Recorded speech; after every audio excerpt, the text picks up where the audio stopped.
Hello, welcome everybody. On behalf of the Detroit Institute of Arts, I'd like to thank you for joining us this afternoon in celebrating Day of the Dead.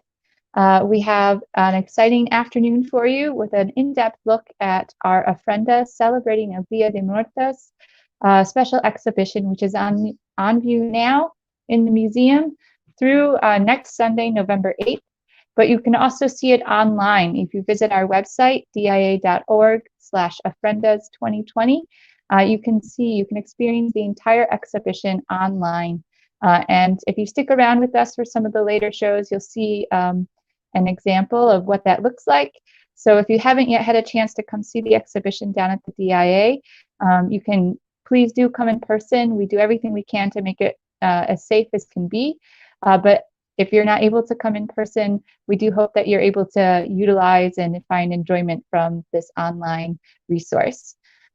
So today we are doing a deep dive into the exhibition.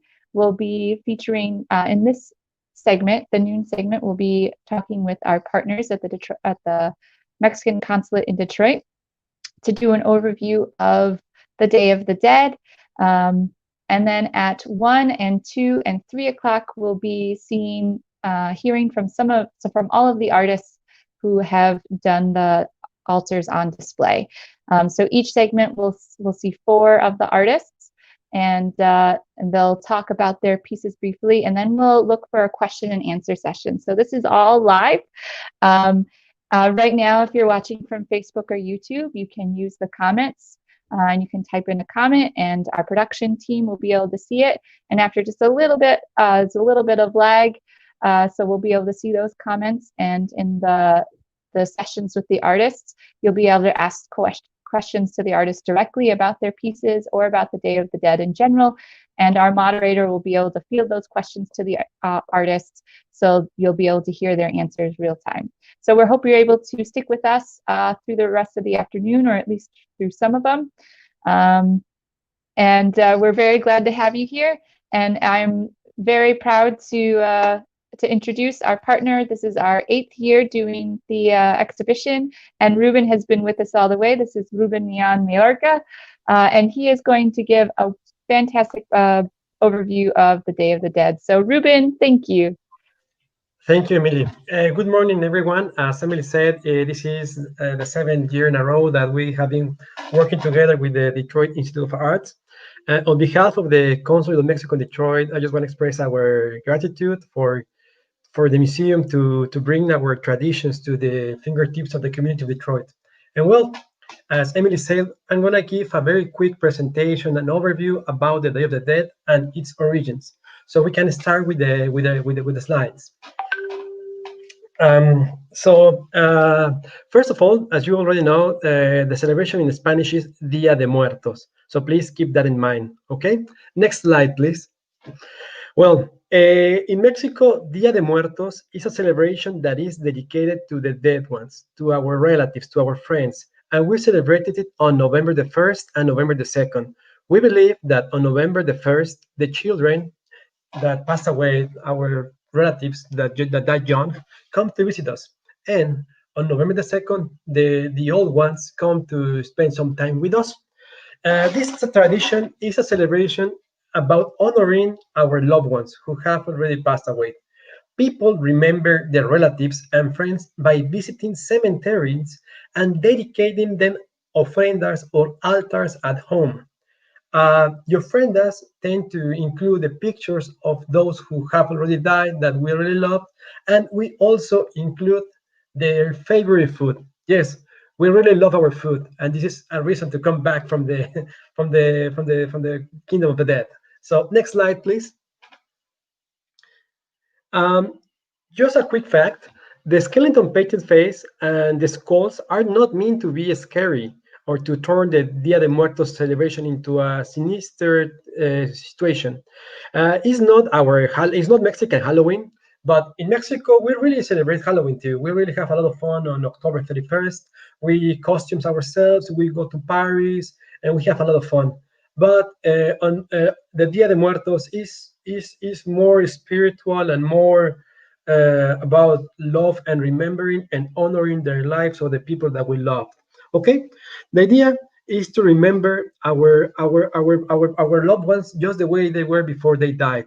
And quick fact: in 2008, the United Nations Organization for Culture and Education just added Dia de Muertos to the intangible heritage of humankind. Next slide, please. Well, the origin of Dia de Muertos is important for Mexico because it's part of the creation or the building of our national identity. The Dia de Muertos has a root in both sides, in our European and our Mesoamerican roots. For the Mesoamerican root, I mean the Mesoamerican culture, the death was a natural phase in the life journey. The death were still remembered and celebrated in the community, and they were kept alive in their memory and spirit. But during the Mesoamerican times with the Mexicas or the Mayas or the Zapotecos, the celebration didn't happen in November. The celebration lasted a month in August, and it was a celebration to honor their gods Mictlantecuhtli, which is the queen of Mictlan, and Mictlantecuhtli, the lord of the kingdom of the dead. Okay, so please remember that the Mesoamerican celebration, especially for the Mexicas, who also are known as the Aztecs, used to happen in August. Next slide, please. Before the arrival of the Europeans, there was not an idea of what we nowadays understand as hell or heaven. The ancient Mexicas didn't have that idea. For the Mesoamericans, the way people die defined where they will spend the eternity. So we had several places or several kingdoms or several realms where the people went according how they died. The main realm, the main kingdom of the dead ones is Mictlan, which is the place where people who died of natural causes go. But we also have some other places, such as Tonachiguan, which is for the place where the warriors who died fighting or were sacrificed, or the women who died during labor, go. Also, we have Tlalolcan, the realm of the kingdom of Tlaloc.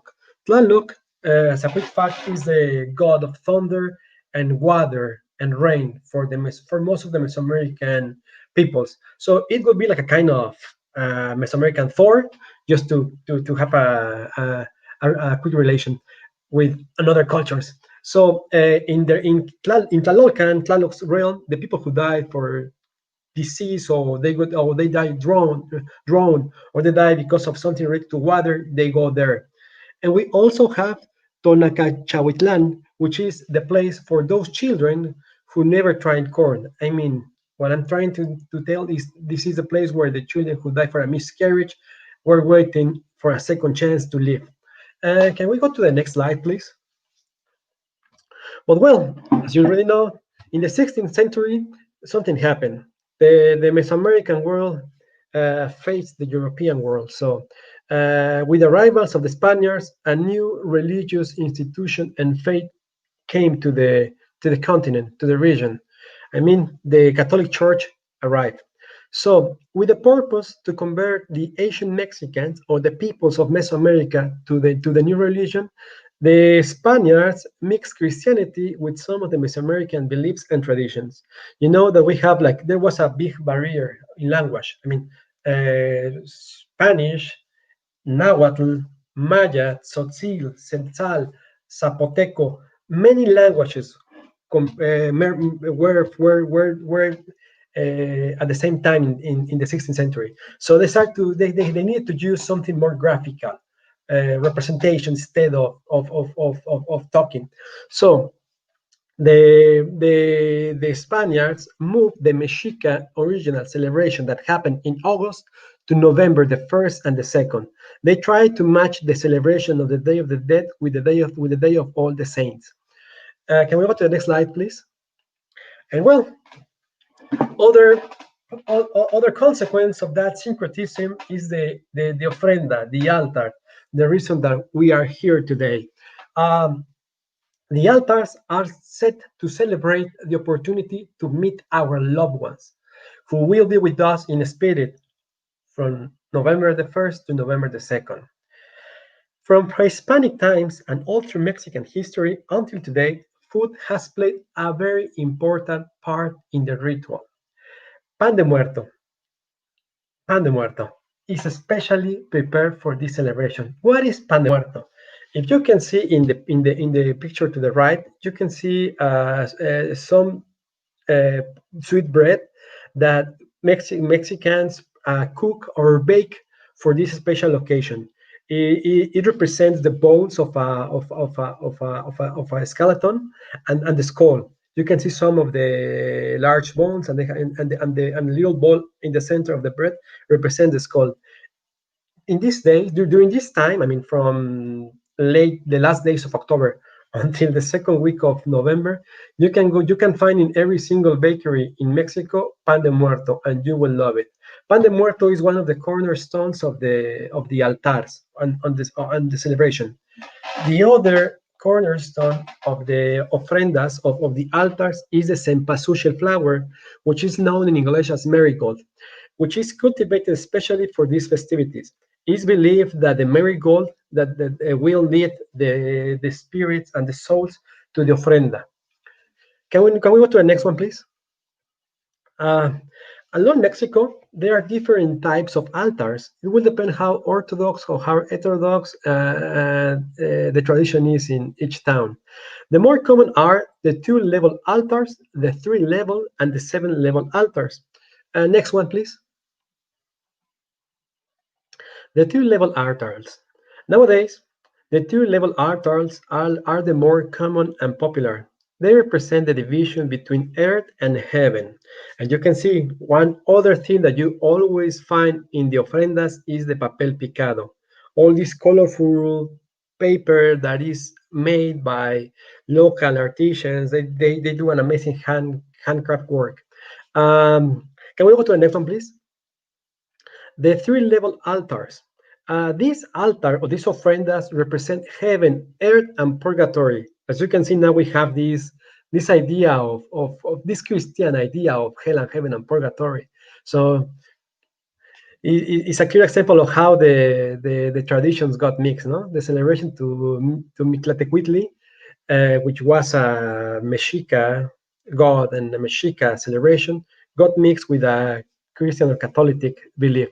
Now we have all these ideas, no, that can live in the same altar. No, you can see some of the Mesoamerican roots with the Spaniards or European roots. Can we go to the next one, please? Seven-level altar. If you are in a small town outside the city, or if you are even in the big cities, if you are in a family that has that still have old people living, you can find the seven-level altar, which is a more traditional, and we can say that is a more orthodox ofrenda. In the first level, you will find the picture of a saint of a virgin. As you know, the Mesoamerican people had many gods, and Christianity broke the Catholicism. Well, so several times at the beginning, the peoples of Mesoamerica were relating the ancient gods to some of the saints from Christianity. So that's why the saints are so big and so popular in Mexico. In the second level, you can find that is dedicated to the souls of purgatory. On the third level, you will find salt, which is set as a symbol of purification of the souls. And on the fourth level, yes, our pan de muerto, the bread is offered as food for the souls. In the fifth level, you will find the favorite food and drink of the ones that the altar is dedicated. I was telling my wife that if I die first, I wish that she can place in my ofrenda some good mezcal and some tacos of chapulines and some tacos de birria, because those are my favorites. And on the sixth level, you can find the pictures of the person, of the relatives or friends that the altar is dedicated. So it's very common for us to print or to bring some pictures of our relatives. In my case, last night my wife and I just set our first friend at home because we are honoring to his young brother who died and when he was a kid, and to my grandmother who died almost 10 years ago, and my dad who recently passed away. So it's a nice way to be in touch with them, no? And we just place all their pictures. We place their favorite food. In case we place some café con leche, fruit, cookies, chocolates. Even sometimes we play some toys for the little children that come to visit us. So it's an opportunity to be with them, to enjoy them. And finally, on the seventh level, at the ground level, you can find flowers, crosses formed with flowers of petals of marigold, as I said before, in a way to lead to the souls to arrive to the ofrenda, to be with us. Can we go to the next one, please? And I want to show just quick a few pictures of where to go if someday after the pandemic you are in Mexico during the Day of the Dead celebration. So uh, I first have to tell you that the festivities may change according to the region of Mexico that you are visiting. In Pátzcuaro, Michoacán, one of the most emotive Day of the Dead celebration takes place every year in that town, in the state of Michoacán, which is about 225 miles away from Mexico City. I always say that, but because I always like to mention it. Michoacán, the word Michoacán is related to Michigan, Michoacán. So both places, both the state of Michigan, the state of Michoacán, are surrounded by water. No, Michigan with the Red Lakes and Michoacán with the Lago Janitzio. So can we go to the next slide, please? In Pátzcuaro, Michoacán, people go to cemeteries to celebrate their loved ones. They go with the food, with the drinks. They bring all these candles, all this beverage, all this happiness to celebrate, to be in contact with their relatives. So they go to the cemeteries, and you can easily find people playing the guitar, playing some records, some music, having dinner at the cemetery because they are sharing with their loved ones. So it's a very colorful and unique experience and mystical experience. And you can see still the syncretism between Mesoamerica and Europe. Can we go to the next one, please? As you can see, the tradition keeps alive. Since we are children, we are taught that we have to respect that, but we are not afraid of it because it's part of our journey, and someday we will have to continue in another world. But we always will have the chance to come back for a couple of days in November. And also, we are taught that if some of our relatives or our friends died, is we're not going to say them goodbye. We're going to tell them see you later. So we will have always the chance to be in touch, to show our love. Can we go to the next one, please? And well, if you are in my hometown, Mexico City, also known as Tenochtitlan, the capital of the Mexican Empire, you can go to a place called Xochimilco. Xochimilco is like a picture, it's a window to the past. As most of you know, Mexico City or Tenochtitlan was built over the Lake of Texcoco. And how do the Mexicas manage to build a city over a lake? I don't know. I think that they follow the command of their main god Huitzilopochtli, who was the one who told them to build a city where they find an eagle eating a snake over a cactus. And well, they found that in the lake. So they had to build it. So well, going back to the presentation, Xochimilco is a neighborhood in South Mexico City that is still on the lake. So you can visit Xochimilco in these little boats that are called trajineras, and you can enjoy on November the 2nd, the Day of the Dead. You can see some representations of some La Llorona or some Catrinas, which Catrinas are the girls that paint their face like sugar skulls and wear like these fancy costumes. And you can see them in Xochimilco, which is like candles, and you can eat and listen music in when you are taking your tour in the candle and you are taking the tour in your boat in your tajinera. So if you're in Mexico by that day, Xochimilco is a must. You will see how was the city in the Mesoamerican times. Can we go to the next one, please? Well, what about the parade? No, the parade is new. The parade is a consequence of the mix of two cultures. Just the way the day happened with the Mesoamerican and the Catholic traditions, the parade started because there was a movie of this super British agent, James Bond. I think the movie's name is Spectre. So when the movie starts, the James Bond is in downtown Mexico City and he's escaping from someone. And while he's escaping, he starts to run by downtown Mexico City, and there's a parade of the Day of the Dead. before the movie, we didn't have a parade on the Day of the Dead. Actually, it was more about going to the cemeteries and going to the mega exhibitions of ofrendas. But since the Ministry of Tourism of the city saw that parade, they thought that it would be a good idea. So after the year after the movie was released, they start to do the parade, to organize the parade on the main avenue of Mexico City, which is Reforma.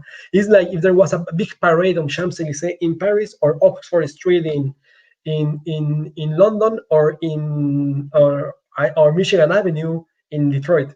So it's the biggest parade. Thousands of people go wear makeups, costumes. It's all about colorful. And if you are in the city after the pandemic, you will love it. Can we go to the next one, please? Some more pictures of the parade. As I said before, it's all colorful. All the people is dancing, their costume. They are using these being big puppets to call them in a way. So definitely it's a must. Next one, please. And well, there is also a big celebration in the city. In the main campus of the National Autonomous University of Mexico, every year they organize a huge ofrenda exhibition. Every single school that is part of the university sets an ofrenda. Every year is dedicated to a different person. It can be a Mexican scientist, an artist, some writers, or some historical characters that have been taken a principal role in the build of the Mexican nation. So it's amazing. So if you can go, you can enjoy a lot of music, representations, the altars, a lot of food. So remember, the main campus is in South Mexico City, and you can reach it by the subway. So can we go to the next one, please? I mean, this is another picture of the exhibition of the ofrendas at the university. So you will love it. And next one, please. And what about the influence of the Day of the Dead in pop culture? I think that most of you have watched this movie Coco. I really like it. I think that the movie was successful to portray the beliefs of the tradition, the message that we will always be in touch with our loved ones, even though they are dead, as long as we remember them, and they will be in touch with us. It's a link that is unbreakable. It's a link of love, okay, and memories. Next one, please. And finally, uh, during these 7 or 8 years, it has been great to see how the tradition has started to be accepted, adopted, and reinterpreted by the community of Detroit. And this is due because of the great work of the Detroit Institute of Arts and the great work of Emily, that every year they open these the submissions to the artists to show the proposals.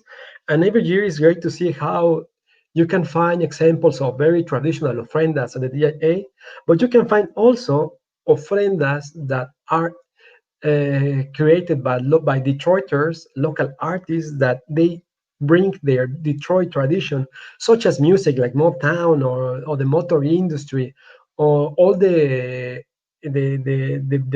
great catalog of culture that Detroit has to offer to the world, how they mix it with the Day of the Dead, with the message of honoring your loved ones, the people who has died, and to adapt it in your with your own way to express it. I mean, has been fabulous, and it has been one of the best things of my job to see how the exhibition is growing, how it's being accepted by the people of the city. Next one, please. And this is just a quick overview of the ofrenda that the consulate placed last year. And before we end, I just wanna tell you that the consulate is very grateful with the DIA. Uh, I think that in an hour you will have the chance to talk with my co-workers, my colleagues, uh, who did the ofrendas this year, and they will give you more details about the ofrenda. But it's dedicated to a very important person in the agricultural sector in the US. Can we go to the next one, please? This is just another example of the last year of Ofrenda, how the DIA makes this effort to put the information in English and Spanish to be accessible to everyone of our community. And can we go to the next one, please? And finally, I just want to thank you again. This is myself without the makeup. Thank you for your time. I hope that you really enjoyed this quick overview of the Day of the Dead. And before I end my participation, I just want to tell you that we're going to show you a very nice video that was done by my colleagues to give you more details about the items that are located in an ofrenda. And well, thank you to Edia, thank you to everyone who could follow this presentation.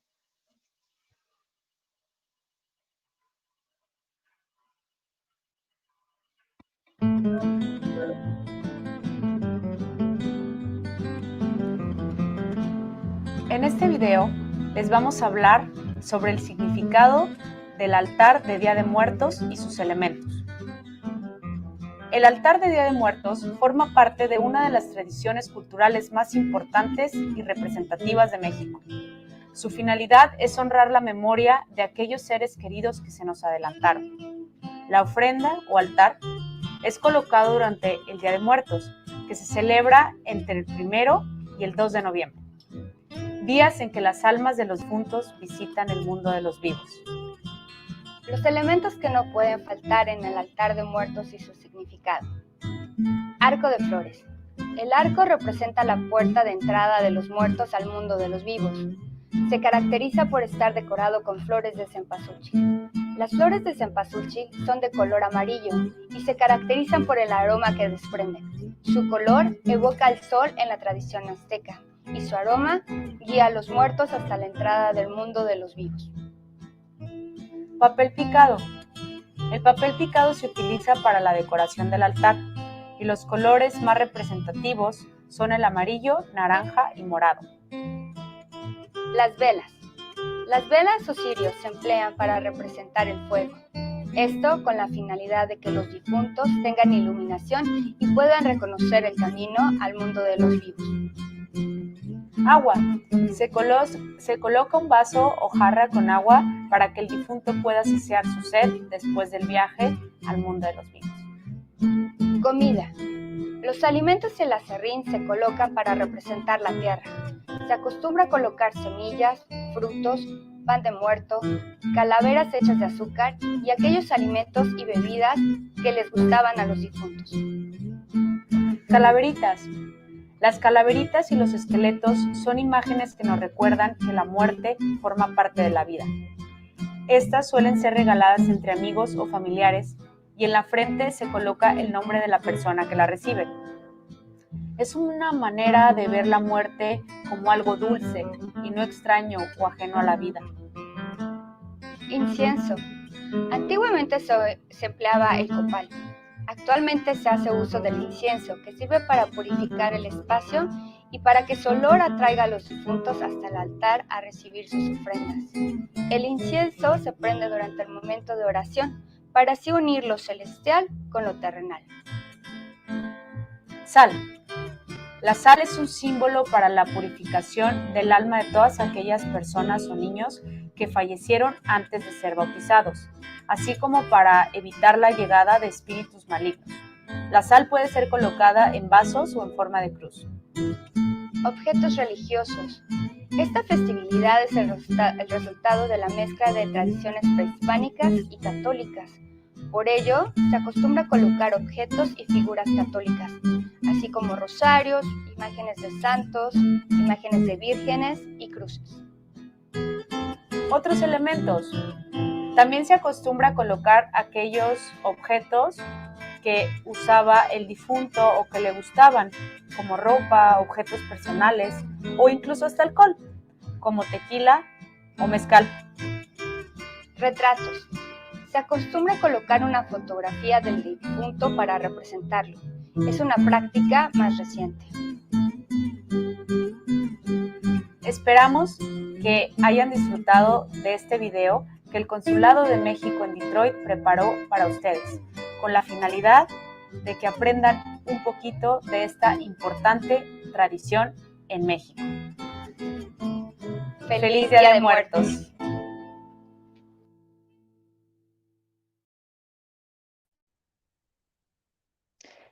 Thank you everyone again for watching. We hope that you enjoyed and you were able to learn some new information about the Day of the Dead.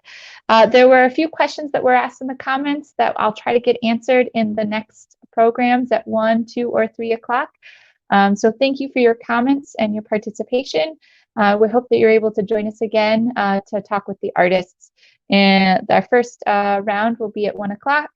So we'll see you in about a half hour. Thank you.